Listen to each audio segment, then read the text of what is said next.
नमस्कार मंडळी, आज आहे भोगी.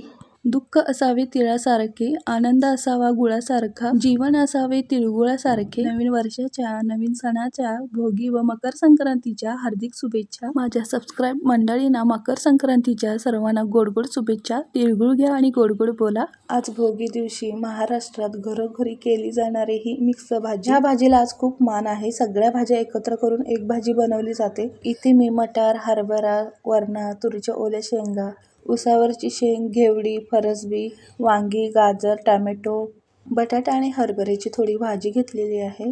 एका टोपामध्ये मी 4 पळी तेल घातलेलं आहे.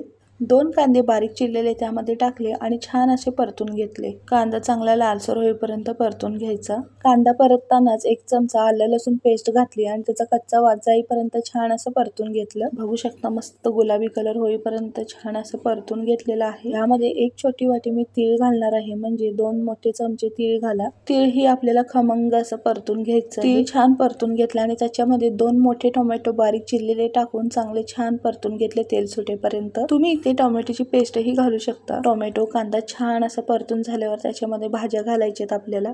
हरभरा, शेंगदाणे, मटार, तुरीच्या ओल्या शेंगा, वरणा घातला आणि हे सर्व आपल्याला मस्त असं तेलामध्ये परतून घ्यायचं आहे.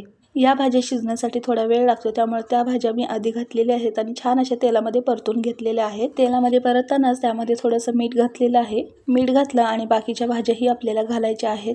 फरसबी घातलेले आहे, घेवडा घातलेला आहे म्हणजे उसावरची शेंग, गाजरही घालून छान असं परतून घेतलेलं आहे. भाज्या तेला मिठात छान अशा परतून घ्यायच्या आणि त्यामध्ये मी आता वांगी सुद्धा घालणार आहे. वांगी, बटाटा सर्व भाज्या घालून मस्त असं परतून घेतलं आणि त्यामध्ये मी 1 चमचा हळद आणि 2 ते 3 चमचे मोठे कांदा लसूण मसाला घालून चांगलं तेल सुटेपर्यंत परतून घेणार. तुम्ही तुमच्या घरच्या वापरण्यातला कोणताही मसाला इथे घालू शकता, पण 1 चमचा किचन किंग मसाला मात्र घालायला विसरू नका. बघू शकता यामध्ये मी मस्त असा कांदा लसूण मसाला 3 मोठे चमचे टाकलेला आहे. या चटणीमध्येच आपल्याला ही पूर्ण भाजी करायची आहे.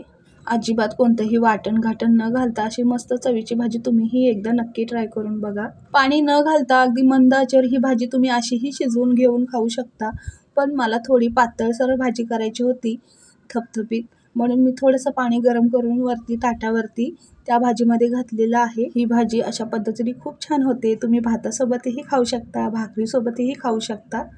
मस्त आपली भोगीची भाजी तयार आहे. बघू शकता छान अशी उकळी आली आहे. 1 मिनिटामध्ये ही भाजी खूप छान होते.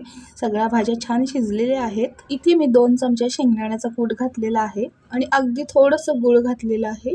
सर्व मिक्स करून मी 1 मिनिटभर छान अशी भाजी आपली शिजवून घेतली. भाजी अप्रतिम झाली होती. घरभर भाज्यांचा घमघमाट सुटला होता. ह्या भाजीला आज खूप मान आहे. ही भाजी तुम्ही कोणत्याही पद्धतीने केलात किंवा वेगवेगळ्या पद्धतीने वेगवेगळ्या ठिकाणी वेगवेगळ्या नावाने ओळखणारी ही भाजी खूपच छान होते. त्याचबरोबर आज तीळ लावून केलेली बाजरीच्या भाकरीचाही खूप मान असतो. मी आज मिक्स पिठाची भाकरी केली होती, ज्वारी, बाजरी, तांदूळ, तीही तीळ लावून. प्रत्येकाची करण्याची वेगवेगळी एक पद्धत असते, पण माझ्या या पद्धतीने एकदा नक्की ट्राय करून बघा. अगदी कोणतेही वाटण घटण न घालता साध्या सिंपल पद्धतीने खूप छान चवीची ही भाजी तयार आहे. माझ्या या पद्धतीने केलेली भाजी तुम्हाला कशी वाटली ती नक्की कमेंट करून सांगा. भेटूया पुढच्या रेसिपीमध्ये. बाय.